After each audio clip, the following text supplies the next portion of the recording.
예, 강 팀장 보고서입니다. 태아보험에 태아만 가입하는 게 아니라 산모 관련해서 그 산모가 가입하는 그 산모 특약이 있죠. 그거 관련해서 이제 안내를 드리려고 하고요. 종류를 보면은 종류는 꽤 많이 있습니다. 뭐 임신 출산 질환 입원 일당 보장, 뭐 같은 내용의 뭐 수술, 유산 입원 일당 뭐 이런 거 여러 가지가 있는데 거의 한 여기에 목차에만 한 11가지 정도가 이제 보이고, 여기 표를 보시면은 뭐 95년생 여성의 20년 난 100세 만기의 일반 태아보험 산모담보를 이제 제가 다 넣어본 건데, 요거는 이제 보험료는 회사와 개인마다 다르기 때문에 참고로만 보시기 바라고요. 이 중에서 보호자 일반 사망이라 그래가지고 산모의 상해 사망 보험금이 태아보험인 같은 경우에는 의무로 들어가게 돼 있어요. 근데 뭐 큰 의미는 없기 때문에 뭐 기본적인 거 아주 조금만 넣고 넘어가는 편인데, 그거 외에도 나머지 부분을 선택사항으로 의무 외에 선택사항을 추가해서 가입을 할 수가 있습니다. 여기 보시면은 의무 상해 사망은 뭐 7개월 납 이렇게 되어 있는데, 7개월 납이라 하면 그 출산 예정일까지의 남은 기간을 얘기를 하는 거고요. 그러니까 출산 전까지만 내는 거고, 나머지는 다 일시납으로 돼 있어요. 그래서 이거는 1회만 내는 비용으로 이제 표기가 되어 있고, 1회만 내는지 또는 뭐 태아일 때만 몇 달 동안만 내는지 뭐 아니면 그 이후까지 납부하는지, 그거는 이제 회사마다 다를 수가 있습니다. 그래서 요거는 그냥 단순 참고, 상대적인 참고로만 보셔야 될 것 같습니다. 보험금이 이렇게 뭐 세게 잡혀 있지는 않고요. 여기서 이제 좀 살펴볼 만한 것들을 위주로 보겠습니다. 아까 의무적으로 상해 사망을 가입을 해야 된다 그랬잖아요. 거기에 이제 뭐 추가로 해서 보호자 산모의 사망보험금 이런 것들을 넣게 돼 있는데, 대부분 뭐 이런 거를 준비를 하는 경우는 많이 없으니까 그냥 대부분은 그냥 의무 정도만 가입하고 넘어간다 이렇게 말씀드렸고, 앞에서 보면 항목이 많았는데 이거를 카테고리별로 좀 분류를 하면은 임신 출산 관련 질환으로 해서 입원 수술 2가지가 있고, 그 다음에 유산 관련해서 진단 입원 수술 이렇게 3가지가 있고, 그 다음에 태반 조기 박리 진단비, 그리고 출산 전 선별 검사 결과 이상 소견 진단비, 그 다음에 임신 중독증 진단비, 임신 출산 질환 고혈압 당뇨 입원 일당, 그러니까 산모의 입원을 얘기를 하는 거죠. 이 중에서 고혈압 당뇨 입원 일당 같은 경우는 뭐 하루에 입원비가 10,000원 이렇게밖에 안 잡혀 있어서 하고 안 하고의 차이는 사실 별로 없다고 보일 것 같고요. 그리고 뭐 개인 그 산모 개인의 보험에서도 나오는 게 있을 수 있기 때문에 이런 것들은 제가 볼 때는 생략을 해도 될 것 같습니다. 중요한 거는 이제 제왕절개 수술비를 지급하냐 이런 부분이 이제 제일 아무래도 이제 빈도가 높으니까 이런 거에 대한 생각이나 걱정을 하실 수 있는데, 대부분의 내용이 그 산모특약 관련된 대부분의 내용이 제왕절개와 관련이 있을 수가 있습니다. 그러니까 제왕절개를 했다고 해서 보험금을 지급을 하는 게 아니고, 제왕절개를 하는 그 원인이 되는 진단명으로 보험금을 지급하게끔 돼 있어서, 단순하게 제왕절개만 했다고 해서 이제 지급을 하는 게 아니라 원인이 뭐냐를 따져서 내가 가입한 그 산모특약에서 해당이 되느냐 요거를 이제 보는 거죠. 그래서 임신 출산 여기 오타네.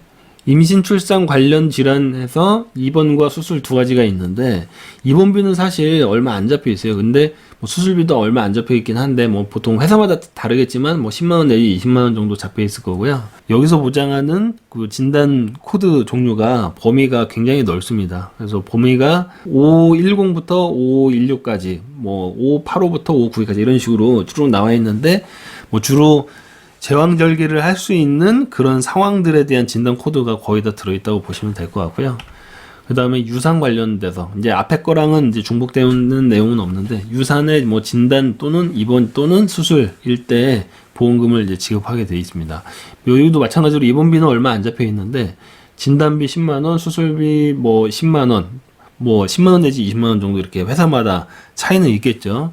여기에서 이제 유산 진단일 때 이제 이런 식으로 보험금을 이제 해당이 되면 청구를 할 수가 있는 거죠.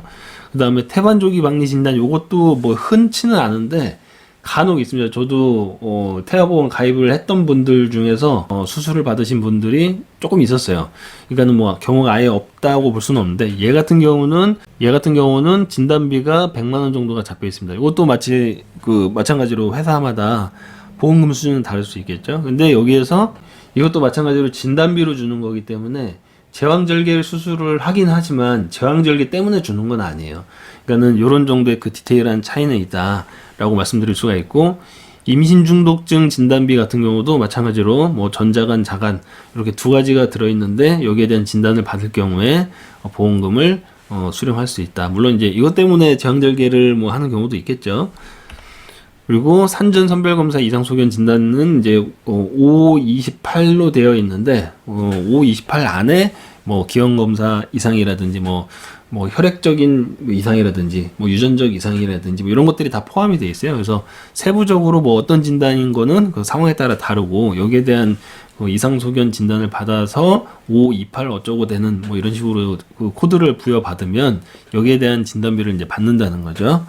산모 특약들 같은 경우에는 이제 고민을 하신 분들은 많이 뭐 하실 수 있는데 거의 대부분은 뭐 대부분의 상황에서는 뭐 큰 이상은 없으니까 아마 이제 가입을 뭐 하시는 분들보다는 안 하시는 분들이 좀 많긴 한데 뭐 제 경험상 요거는 이제 선택사항이라서 산모의 상해 사망 관련된 부분 물론 이제 생명보험에는 뭐 그런 게 없을 수 있죠. 이제 손해보험이 이제 그렇다는 건데 관심 있으면은 산모 특약도 이제 한번 살펴보고 걱정이 되면 어차피 뭐 일시납이거나 아니면은 뭐 태아납 이런 경우가 많으니까 뭐 보험료가 뭐 엄청 비싸고 이런 건 아니라서 한번 고려해 볼 만한 내용인데 뭐 유산 관련된 내용하고 임신 출산 관련 질환으로 되어 있던 입원 수술 이런 것들이 이제 대부분 제왕절개 수술이라든지 유산 관련된 수술을 할 수가 있으니까 이런 것들을 이제 한번 넣어볼 수는 있다는 거죠.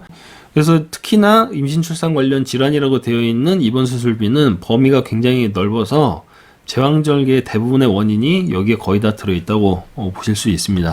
그리고 태반 조기박리 진단비 이것도 제왕절개 한 원인이 되는 거고 흔치는 않지만 경우가 아예 없지는 않더라 제 경험상 이렇게 말씀드릴 수가 있어서 뭐 요 정도는 한번 뭐 가입을 해도 나쁘지는 않을 것 같습니다. 이제 그 외에 산모 본인 계약, 그러니까 태아보험이 아니라 산모 본인이 갖고 있는 자기 계약에서 5종 수술 특약이 가입되어 있는 게 있다면 뭐 옛날에 생명보험에만 있었지만 요새는 손해보험에서 나와 있죠. 이 5종 수술 특약에서 1종 수술로 수술보험금이 나갑니다. 제왕절개나 뭐 유산 관련된 소파술 같은 거를 했을 때 1종 수술비가 이제 지급이 되는데 물론 이제 보험이 많지는 않죠. 뭐 회사마다 다르겠지만 뭐 10만 원, 20만 원 이 정도 수준인데 요거 말고 또 공무원이나 이제 기타 그 단체 보험 실비를 가입하신 분들 중에 일부는 뭐 출산 비용 관련해서 청구를 가능한 의료 실비로 가입된 분들이 있어요. 그러니까는 개인 의료 실비에서는 그 출산 관련 비용 청구를 못 하잖아요. 근데 뭐 공무원 분들이나 아니면 회사에서 단체 의료 실비 중에는 출산 비용 청구가 가능한 경우가 있다. 아마 이제 비용적으로는 이게 가장 강력한 보장이 될 것 같고, 뭐 당연히 여기서는 뭐 입원을 했든 뭐 제왕절개 수술을 했든 관련해서 그 출산 비용을 그 병원비를 실비에 청구를 할 수 있는 단체 보험이 되어 있어야 되는데 공무원분들 중에도 이거를 가입을 안 해서 단체 보험 선택이잖아요. 의료 실비를 할 수도 있고 안 할 수도 있는 선택이다 보니까 이거를 안 하고 이제 임신 준비를 하셔가지고 요거에 대한 혜택을 못 받으신 분들도 있었어요. 그러니까는 가임기 여성분들 같은 경우는 특히나 이런 단체 실비를 계속 가지고 있는 게 맞다고 보입니다. 그리고 산모특약은 말씀드렸던 대로 이제 선택사항이기 때문에 본인의 보장 내용 가지고 있는 거 기존에 산모의 개인 보장에서 대부분 그 보장을 할 수 있기 때문에 뭐 수술 어떤 경우든지 간에 본인의 수술을 하는 거잖아요. 어쨌든 본인의 수술과 본인의 입원 관련해서 개인의 보험에서도 보험금 나올 수 있는 상황들이 많이 발생할 수 있기 때문에 금액은 뭐 많지는 않을 수 있지만 그런 내용들을 고려해서 산모특약을 가입을 할지 말지를 결정하는 것이 좋다고 보입니다. 이렇게 정리하겠습니다. 감사합니다.